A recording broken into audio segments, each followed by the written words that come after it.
All right, let's move on and talk about ownership, estates, rights, and interests. This is a big section here, okay?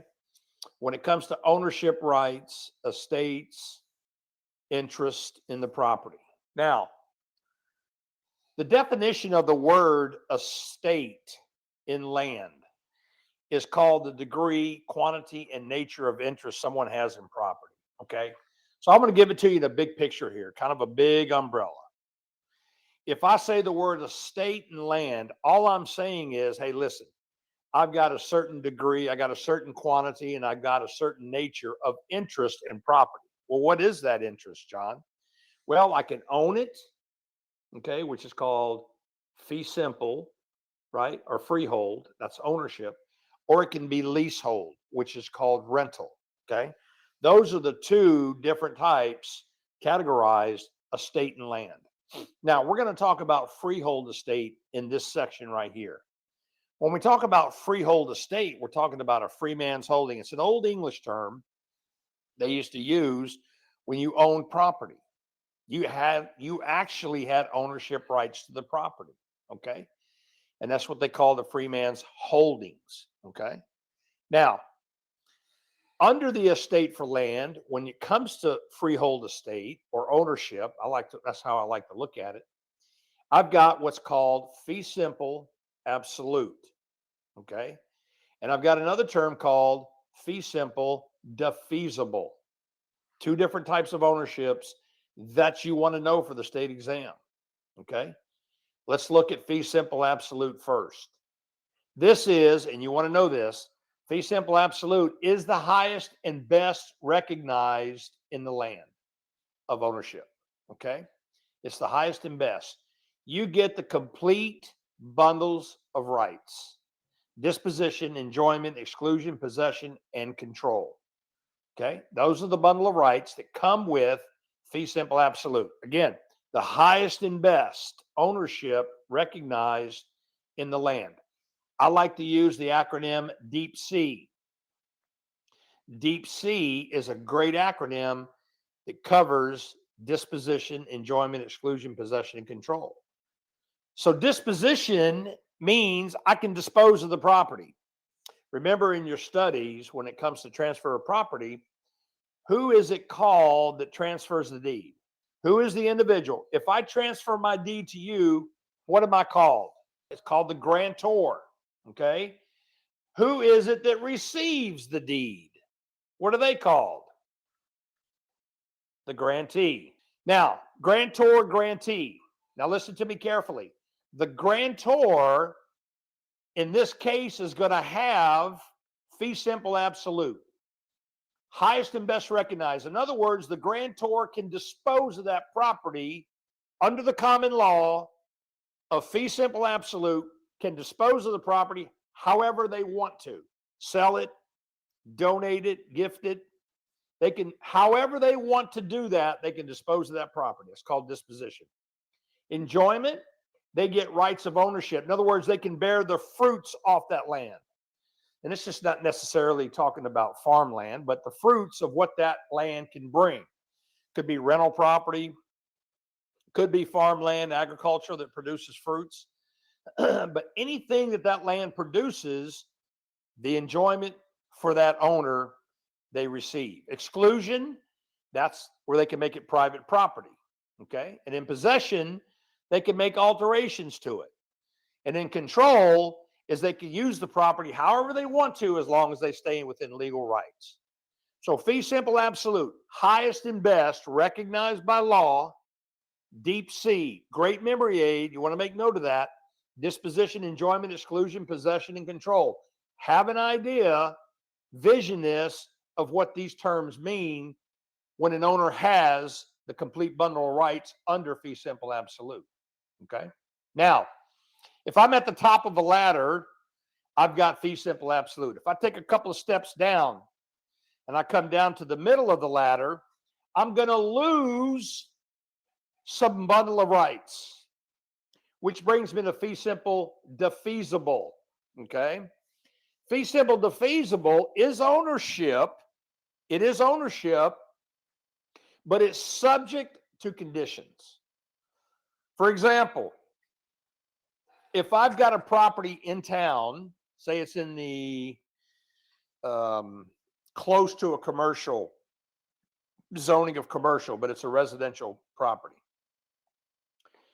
and you get a special use permit, for example, to I don't know, put an urgency care center or something for specific use or special use. You have to get it because it's zoned differently. You got to get a special use permit. And let's say I sell you that property, fee simple, defeasible, and I put conditions on it that all you can do is serve the public as a, watch this, urgent care center. Okay. I've sold that. That's what's in the deed. There are subject conditions subject to the purchase, which means you've got ownership rights. You own it in perpetuity. You own it just like fee simple absolute, but you can only use it for urgent care reasons. Okay. If you violate that, if the grantee who owns it in perpetuity violates it and turns it into a restaurant or a coffee shop, then they're going to lose the property. Okay. Because they violated the conditions. Now, how it goes back to the owner is determined through fee simple determinable or defeasible fee.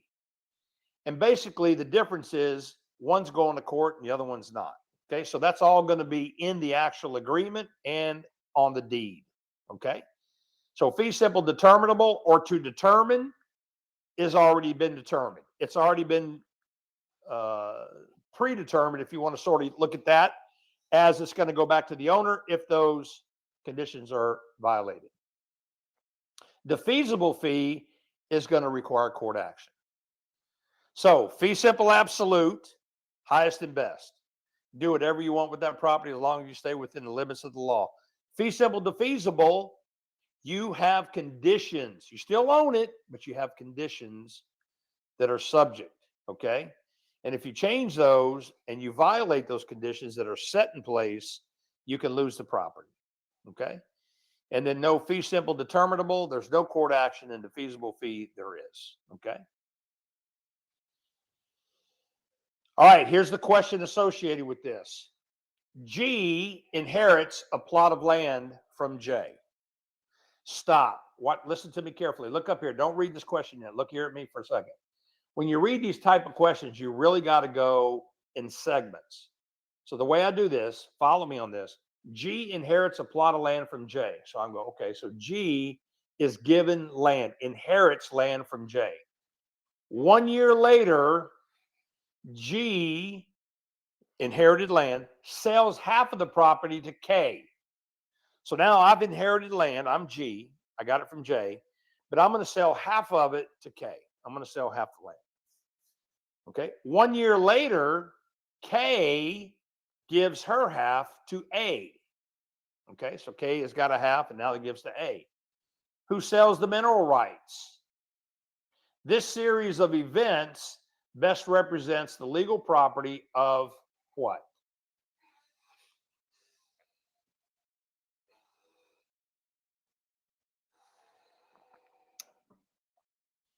What is this whole question describing? Well, G gets land transferred to him. Then 1 year later, G transfers half of it to K. 1 year later, K transfers a half to A, in which A sells the mineral rights to somebody. So this entire series is talking about disposition or disposing of the property, right? Which falls under fee simple absolute, right? So this describes the characteristics of disposition. And this is the type question you're going to get. And it could come from any one of the deep sea. Okay. It could come from any one: disposition, enjoyment, exclusion, possession, and control. So you got to read the question and you got to sit back and think, everything that's happening here is being sold and given away. So that's called disposition or disposing of the property. Okay. Answer B. Very good. That's good thinking. And you got to stop. You got to read the question. You may have to go back and read it again. And then you got to ask yourself, what's going on here? Don't be in such a rush to take this exam, y'all. Take your time. Okay. Take your time. Enjoy the test. I know that sounds a little bit a double negative, But you can have fun and enjoy the test by going through. These are kind of fun questions. I like these type questions. You got to kind of look for clues, and you got to look for keywords, and you got to define what they're saying here. And you guys got it right with disposition. Good job. All right, continuing on. Got two questions I'm going to ask in this slide. Now, let's go back and just do a little bit of a review for a freehold, and then we're going to look at leasehold. Okay, remember the word estate and land means the degree, quantity, and nature. How do I own this property, right? Do I own it? What is the nature of my interest in this property? I can own it or I can rent it. Okay, so freehold comes under fee simple absolute, fee simple defeasible, and you also got life estate that's involved in that. Life estate is possession for the life of the life tenant. Those are the three types of ownerships. And then leasehold is the tenant's right to possess property for the term of a lease. Everybody's kind of familiar with leasing property. Now, for the state exam, you want to know these terms, what estate for years means. An estate for years means there's a start and end date, okay? It could be for hours, it could be for days, it could be for months and years. The key is there's a start date and an end date, okay? That's called an estate for years, which means there's no requirement for termination because you got an end date. Periodic estate means month to month, which means you do got to give a termination date or a termination requirement because you don't have an end date. It's month to month. And then in the estate at will, there is no time. It's just at will. And of course, proper notice needs to be given for cancellation. And then estate at sufferance, this is where no rent is paid and the eviction process begins. This is actually the least of all the tenancies. Fee simple absolute is the highest of all the tenancies. Remember the two types of tenancies, freehold and leasehold. Under freehold, you got fee simple absolute, fee simple defeasible, and life estate. Under leasehold, you got estate for years, periodic, estate at will, and estate at sufferance. So fee simple absolute is the highest and best of the tenancies. And then estate at sufferance is the least because you haven't even paid rent. There's no rent being paid. So basically, squatting has happened. Okay. So you got two questions. Let's go through them. What are the two main types of possessory interest in real property? What do you think? Remember, we talked about the term estate. Two characteristics. You're looking for two.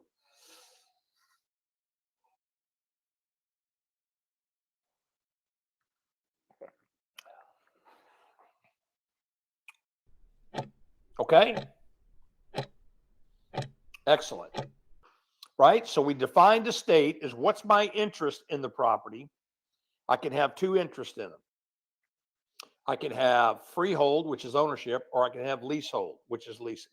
Okay? So that's answer B. Good job. The next question is going to say, what statement about a fee simple absolute estate is false? Now, before you get into it, pay attention to me quickly. Look up here at me real quick. When I do true false questions, like this one right here, which statement about fee simple absolute is false? I'm looking for one false and three true answers. Okay, I kind of cage myself what I'm looking for. So as I'm reading each answer and turning it into a question, I'm looking for three true and one false. And the one false obviously is my answer. So saying that, go ahead and make an attempt at it. Which statement about a fee simple absolute estate is false?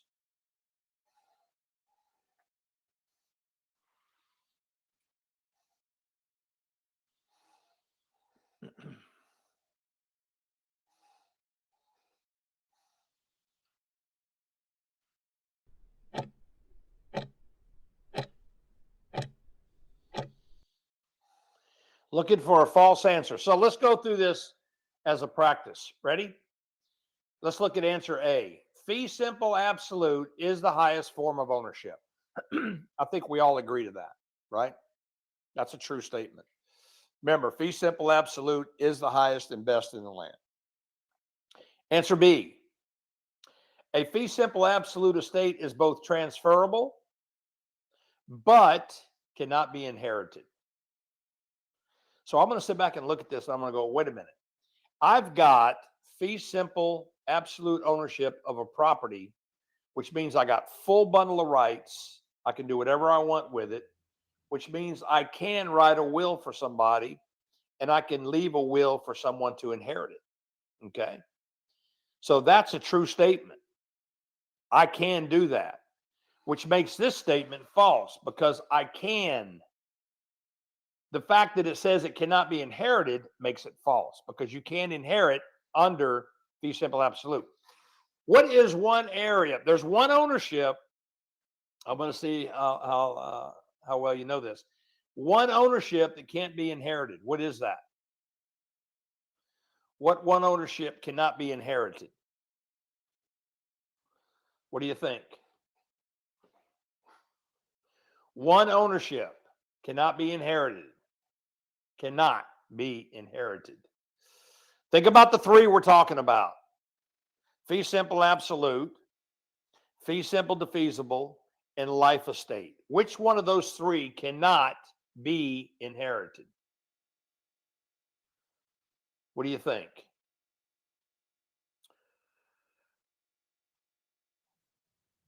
The answer would be a life estate. Remember, a life estate is for the life of a person. If I sell a life estate to somebody, I still retain ownership of the property. They own the life estate, which means as long as they're alive, I cannot take them out of the house. I've sold them a life estate. But when they pass, it comes back to me or goes to a remainder man. So that cannot be an inheritable property based on the life tenant. So if I buy a life estate, okay, and I pay for a life estate, I can't make that inheritable to my family, okay, because I don't own it. I just own the life estate. So a life estate is not inheritable, but a fee simple absolute, fee simple defeasible is inheritable. Okay, so this answer would be false. Answer C says the person can own a fee simple absolute indefinitely. We said in perpetuity or indefinitely. Answer D says a person who owns fee simple absolute has a right of enjoyment. That's one of the deep sea ownership rights. So we're talking about answer B.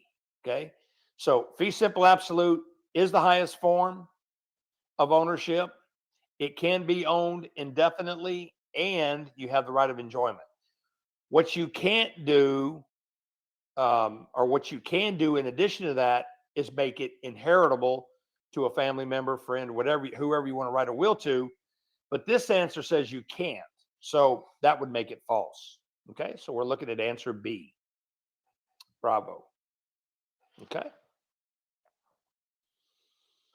All right, let's continue on. Again, we're still looking at freehold estate, the estate and lands. I want to spend just a little bit of time on fee simple absolute. Again, we need to recognize that it's the highest and best recognized ownership recognized in land. Remember, you want to know these bundle of rights for the state exam: disposition, enjoyment, exclusion, possession, and control. Now, owners can place limitation on the new owner for a fee simple interest. Okay. And we looked at fee simple defeasible. Remember, it's subject to conditions and can revert back to the original owner under fee simple determinable or defeasible fee. Okay. So the question says, watch this now. V owns 20 acres of land in the mountains and decides to deed the land to a cousin. Okay. It says he owns it. So he's got the bundle of rights to dispose of it. We went over that.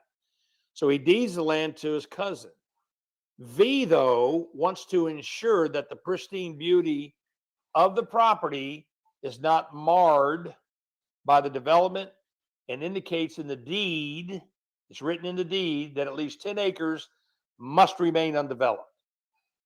This is an example of what?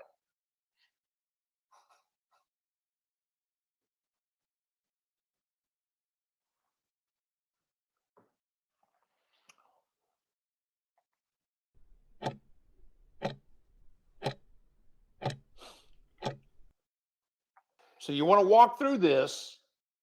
V owns 20 acres, deeded it to his cousin. Okay. So either sold it or donated it. But V wanted to ensure to maintain some beautification of the property. So in the deed, V put down instructions that at least 10 acres cannot be developed. What would that be an example of? Okay. Right? We talked about that. Fee simple absolute would mean, hey, the cousin can do anything with that land they want to. But because V put conditions on the property and said you can't develop half of it, that is going to be a fee simple defeasible transfer. Okay. So the grantee is going to receive what's called fee simple defeasible. Now, here's a bonus question I'm going to ask you. What term am I looking for that shows what type of interest the grantee is receiving in the deed? Remember, the grantor is the transferor. Okay, so they got the granting clause. What clause am I looking for the grantee that shows what type of interest they're receiving? What do you think? What is that clause called? What is that clause called? The grantee, there's a clause in the deed that shows what ownership interest they're receiving. In this case, we agree that it's fee simple defeasible because the grantor put instructions in the deed that at least 10 acres can't be developed. So there's conditions. If the cousin develops it, then the property can go back to the original owner, V. But what is it called? What clause is in the deed that shows the cousin receiving fee simple defeasible? You remember that term called the habendum clause? You remember the habendum clause? The habendum clause shows the interest that the grantee is going to receive. And that means to have and to hold. So, and it's actually in the actual deed. It'll have language in there that the grantee will have and to hold fee simple defeasible. Okay, fee simple defeasible. All right, that's called the habendum clause. That's in the deed. That's the grantee's clause that shows what ownership they have. If it was just normal, it would be fee simple absolute. If it's a life estate transfer, then it's a life estate habendum clause. Okay. Now we're going to look at what's called life estate, which is another form of ownership. Okay. It is the least of the ownerships because you own a life estate. You don't own the property. So don't confuse this as ownership of the property. You own the life estate of the property. Okay. It is a freehold interest in the property. Okay. The individual is called a life tenant. Okay. Remember, it is not inheritable because of the duration of the life tenant. What happens when the life tenant expires? The property goes back to the owner or is assigned to someone else. Okay. It is ownership. Don't confuse this. It's not a lease. You're not renting property. It's kind of a quasi ownership, if you want to say. You own the interest in the property, but not the property itself. Okay. And so basically, the ownership is only good for the life of that person. So you have possession, ordinary use. You don't have legal title. Okay. So you can't create a will. You can enjoy the profits from the life estate. Okay. If it's farmland, you can enjoy the fruits of it. You can do anything with that property that you would in fee simple absolute, but it's only going to be for the time you're living. Okay. Once you expire, it goes back to the original owner. Now, let me make this a little bit more clear for you when it comes to life estate. Let's say, for example, I've got a house that I put on the market for $300,000. You come along, you want to buy it. And so we go through the normal transaction of a purchase. We go to closing. I'm the grantor. I deed you the property. Your habendum clause says fee simple absolute. You've got ownership of the property. You walk out with the keys. I get my check for the home and off we go. It's a normal transfer. It's a deeded transfer. You own it. Fee simple absolute. You pay $300,000 for the home. Let's take that same home that's valued at $300,000, but now let's say that a widow comes and wants to buy a life estate. And let's say this individual may be 92, 93. Okay. Life expectancy, not long, right? Am I going to sell a life estate to her for 300,000? The answer is no. I may prorate, maybe based on the rental market, inflation, etc. I may prorate out 10 years, okay, life expectancy, and sell that individual life estate based on that. It may be instead of 300,000, I may sell the life estate for 85,000. Okay. They can get a loan, they can mortgage a life estate as well, but I'm not going to charge a full valuation. So to keep things in perspective between a normal sale and what a life estate sale could be, it's based on the life tenant, the life of the life tenant. So many times life estates are sold to a lot of senior citizens, right? Not to say they can't be sold to younger folks, but if I'm going to sell a property to someone that's 25 and I want to sell them a life estate with a life expectancy of 70 years, I don't know. So, the purpose of doing that is selling to someone for the duration of their life. And I may not charge them the full valuation of that property. That kind of keeps things in perspective. It makes it a little bit more understandable from the standpoint of what life estate is. They own the possessory and the use of it, but they don't own the property legally. Okay. You can enjoy the profits. Again, they can sell the life estate. Interesting. If I sell a life estate to this lady, that lady can turn around and sell it to someone else, a life estate only, their life estate, but it's only good for her life.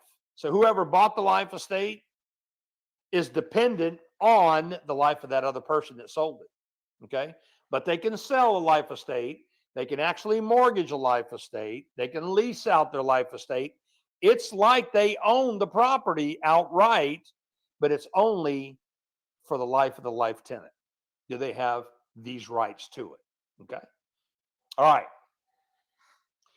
Here we go. B owns property fee simple. If you see the word fee simple, they're talking about absolute, highest and best.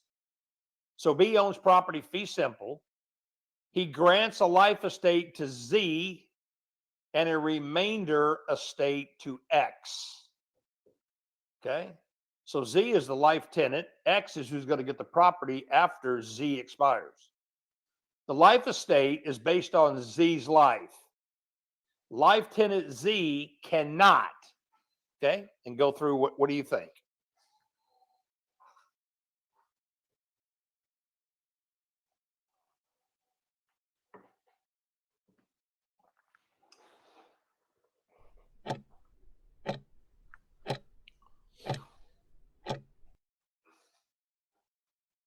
Remember, let's go back over this real quick.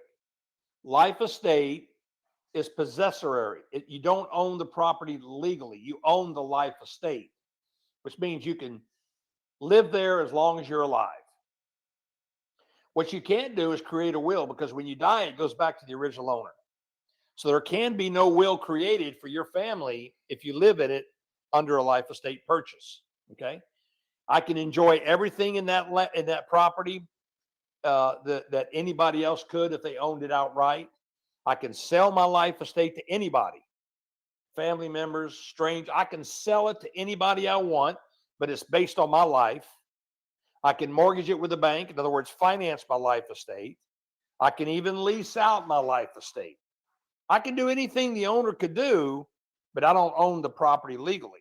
So when we say B owns property fee simple and grants a life estate to Z and a remainder estate to X, which means X is going to get the property. In other words, they're in line for the property after Z expires.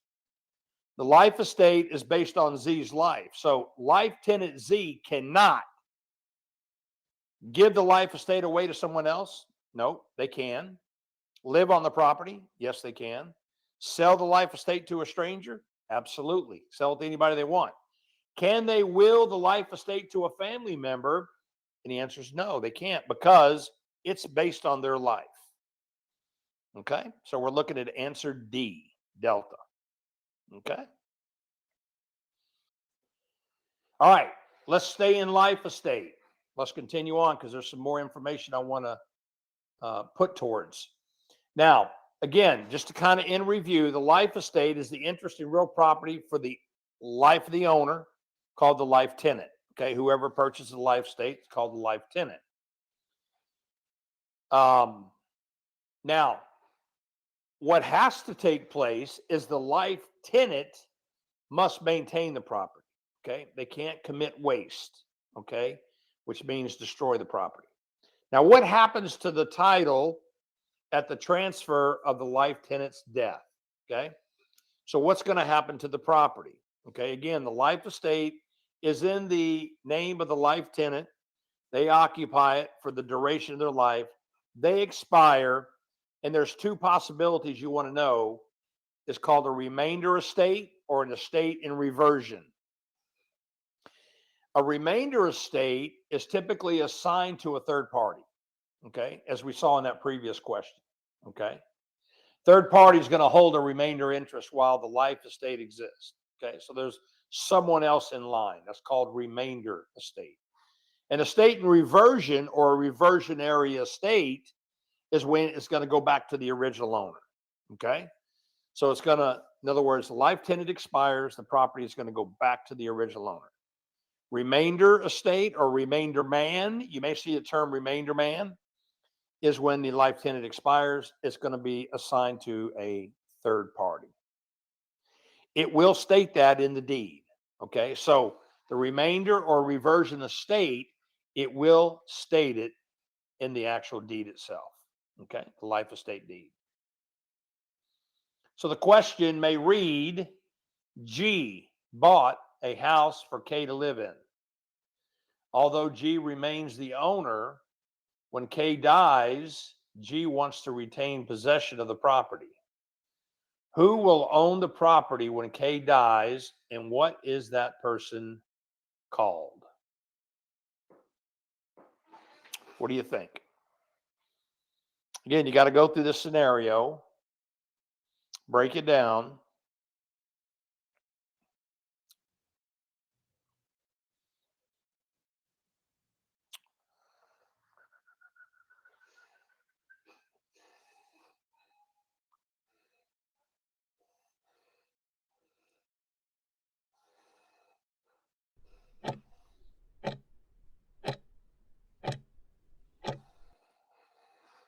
Okay? So let's look at this. Remember, remainder man is the one that's going to be assigned after the life tenant expires. It's going to another person. Okay? If I own the property and I give a life estate to an individual and I put you as the remainder man, when this individual expires, that property will go to you. Okay? They're called the remainder man. The reversionary or estate in reversion is when the life tenant dies, it's going to come back to me as the owner. Okay? So basically, you're next in line as the remainder man. Okay? So G bought a house from K to live in.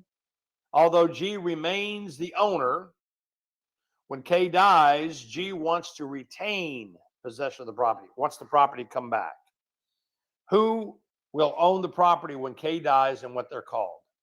So the property is going to go back to G, who is called a reversionary or a reversioner.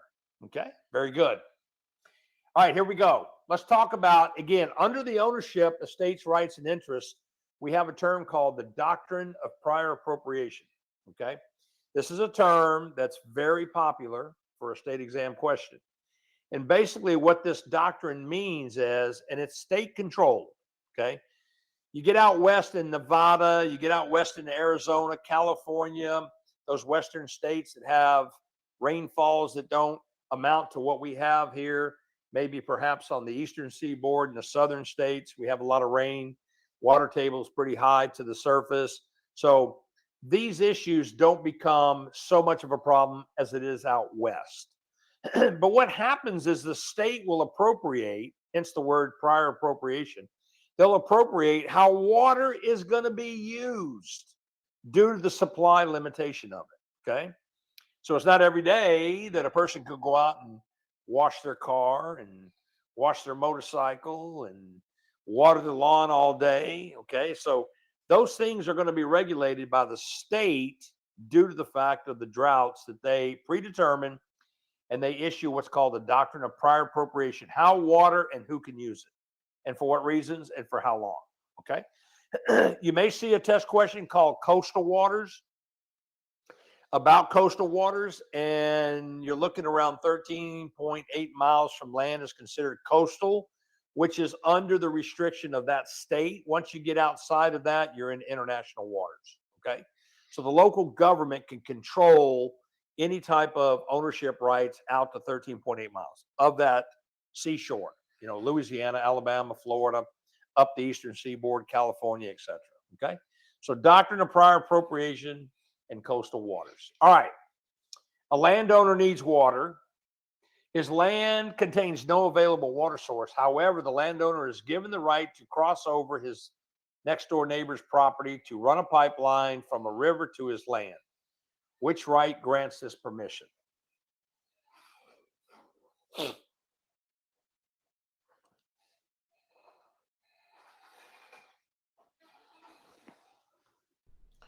Remember, how water is appropriated can mean from how it's used, who can use it, and where it comes from, like this example here. Okay. So we're talking about the doctrine of prior appropriation, how this water can be actually funneled in to be used. Okay. Is part of that. So we're talking about answer A, which is under appropriation, or the doctrine of prior appropriation. Okay. Answer A. For more practice questions, videos, and insight into the state exam, we encourage you to join our free webinar, How to Pass the Real Estate Exam Without Your Real Estate Book and with only 15 to 20 hours of study time. Get registered now at myrealestatetutor.com/exam.